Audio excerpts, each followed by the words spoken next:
نبی پاک صلی اللہ تعالی علیہ وسلم نے جس طرح اب شعبان کے آخری دن چل رہے ہیں،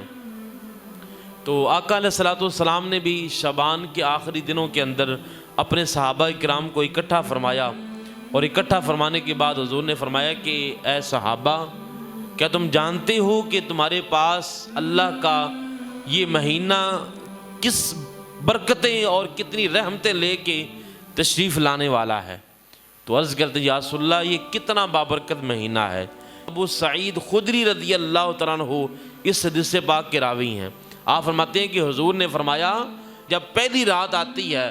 تو اللہ تعالیٰ آسمانوں اور جنتوں کے سارے دروازے کھول دیتا ہے۔ پھر نبی پاک صلی اللہ تعالی وسلم نے فرمایا جو شخص اس مہینے کی کسی رات میں اگر وہ سجدہ کر لیتا ہے، رمضان کی پہلی رات میں، دوسری میں، 10ویں، 20ویں، 30ویں، کسی بھی رات میں وہ سجدہ کر لیتا ہے، سجدے سے مراد نفلی عبادت ہے، فرضوں کے علاوہ نفلی عبادت، تو حضور نے فرمایا کہ اللہ تعالیٰ ہر سجدے کے بدلے کے اندر اس بندے کو 1500 نیکیاں عطا فرما دیتا ہے، اور ہر سجدے کے بدلے اس کے لیے جنت کے اندر ایک سرخ یاقوت کا محل جو ہے وہ تعمیر کر دیا جاتا ہے۔ حضور نے فرمایا کہ ایک سجدے کے بدلے ایک محل، اور محل کتنا بڑا؟ ہر محل کیا فرمایا کہ 60,000 دروازے اس کے اندر شامل ہوں گے، 60,000 دروازے ہوں گے۔ اور آگے فرمایا کہ اللہ تعالیٰ جو بندہ ایک سجدہ کر لے رمضان کی کسی رات کے اندر، تو ہر سجدے پر اللہ تعالیٰ اس کے نام کا جنت میں ایک ایسا درخت اس کے نام کا لگا دیا جاتا ہے کہ حضور نے فرمایا کہ اگر اس درخت کے نیچے ایک گھوڑا سوار 500 سال تک گھوڑا دوڑاتا رہے، وہ جو ایک سجدہ اس نے کیا تھا، اللہ نے ایک سجدے کے بدلے کے اندر جو ایک درخت لگایا تھا، 500 سال تک درخت کے نیچے تیز رفتار گھوڑا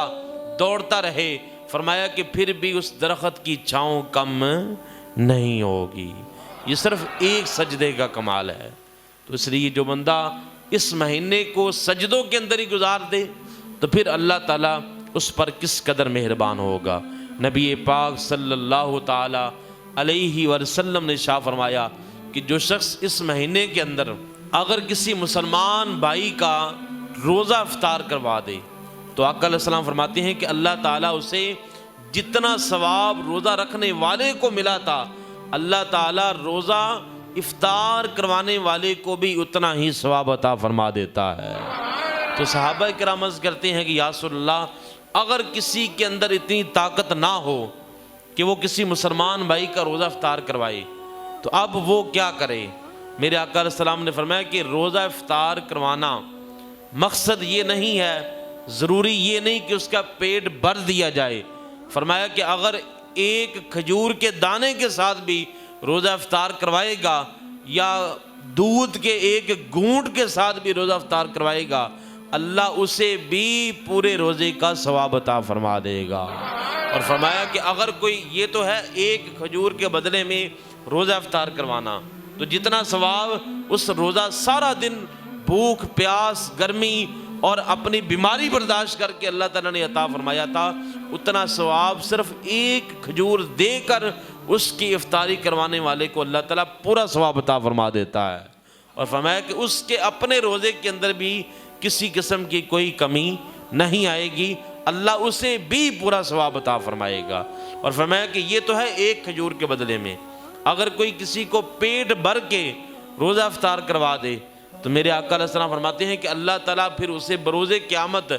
اپنے حوض سے ایسا پلائے گا کہ اسے کبھی بھی پیاس محسوس نہیں ہوگی، حتیٰ کہ وہ بندہ جنت کے اندر داخل کر دیا جائے گا۔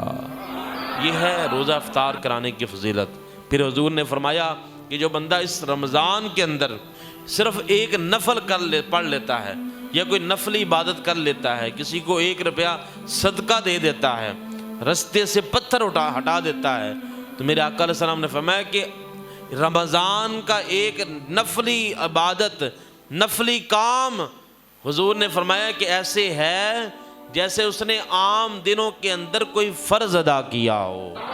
آپ جا رہے ہیں، رستے میں کوئی پتھر پڑا ہوا ہے، آپ نے اسے پاؤں سے سائڈ پہ کر دیا، یا کوئی ایسی چیز پڑی ہوئی تھی جس سے کسی کے گرنے کا، کسی کو نقصان پہنچنے کا خطرہ تھا، آپ نے اسے اس جگہ کو ہٹا دیا اس جگہ سے، تو فرمایا کہ یہ صرف ایک ہلکی سی، نہ اس کی طاقت لگی، نہ اس کے اندر اس کے پیسے لگے، نہ اس کا وقت ضائع ہوا، جاتے جاتے اس نے پاؤں کے ٹھیڈے کے ساتھ وہ ہلکا سا روڑا سائڈ پہ کر دیا۔ میرے آقا فرماتے ہیں کہ وہ ایسے ہے جیسے اس نے عام دنوں کے اندر اللہ کی راہ میں زکوٰۃ دی ہو،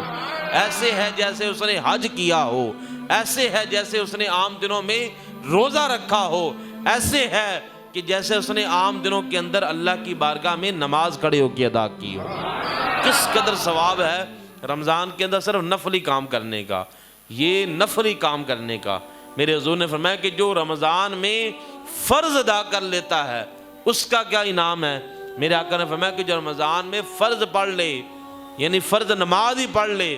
تو وہ ایسے ہے جیسے اس نے عام دنوں کے اندر 70 فرض ادا کیے ہوں۔ یہ رمضان کی اور عام دنوں کی برکتیں ہیں۔ رمضان کی ایک نماز اور باقی دنوں کی 70 نمازیں ایک برابر ہیں، کتنا ثواب ہے۔ اور 70 نمازیں پڑھنے میں دن کتنے لگتے ہیں؟ اگر کوئی شخص 10 دن نماز پڑھے نا، 10 دن، پھر 50 نمازیں بنتی ہیں، اور 10 اور 4 14 دن لگاتار 5 نمازیں تکبیر اولیٰ کے ساتھ جو بندہ پڑھے، پھر اس کی 70 نمازیں مکمل ہوں گی۔ لیکن حضور نے فرمایا جو رمضان میں صرف ایک نماز ادا کر لے، اللہ تعالیٰ اسے عام دنوں کی 14 دنوں کی نمازوں کے برابر ثواب عطا فرما دیتا ہے۔ کتنا بڑا انعام ہے۔ اور پھر میرے محبوب علیہ السلام نے فرمایا کہ یہ جو مہینہ ہے یہ مؤاسات کا مہینہ ہے، یعنی غم خواری کا مہینہ ہے، اپنے رشتہ داروں کے ساتھ، ہمسایوں کے ساتھ ان کے دکھ بانٹنے کا، ان کی مشکل میں ان کے کندھے کے ساتھ کندھا لگا کے کھڑے ہونے کا مہینہ ہے۔ میرے آقا نے فرمایا کہ ایسا مہینہ ہے کہ جو شخص اس کی رات کے اندر قیام کرتا ہے، جب آخری رات آتی ہے نا، چاند رات جسے کہا جاتا ہے، میرے آقا فرماتے ہیں کہ اللہ تعالیٰ آسمان سے فرشتے بھیجتا ہے اور وہ آ کے گلیوں میں اعلان کرتے ہیں تمہیں مبارک ہو، اللہ تعالیٰ کی ذات نے تمہاری بخشش فرما کر تمہیں جنت کے اندر اعلیٰ مقام عطا فرما دیا۔ اور حضور نے فرمایا، حضرت ابراہیم نخعی رحمۃ اللہ علیہ فرماتے ہیں کہ رمضان کی صرف ایک رکعت عام دنوں کی 1000 رکعتوں سے زیادہ افضل ہے۔ رمضان میں صرف ایک رکعت پڑھنی ہے، اور آپ فرماتے ہیں کہ عام دنوں کی 1000 رکعتیں پڑھنے سے افضل ہے، اور رمضان کا ایک روزہ عام دنوں کے 1000 روزوں سے بھی زیادہ افضل ہے۔ کتنا مقام ہے۔ 1000 روزے پتہ ہے کتنے بنتے ہیں؟ تقریباً 3 سال سے بھی زیادہ۔ کوئی بندہ 3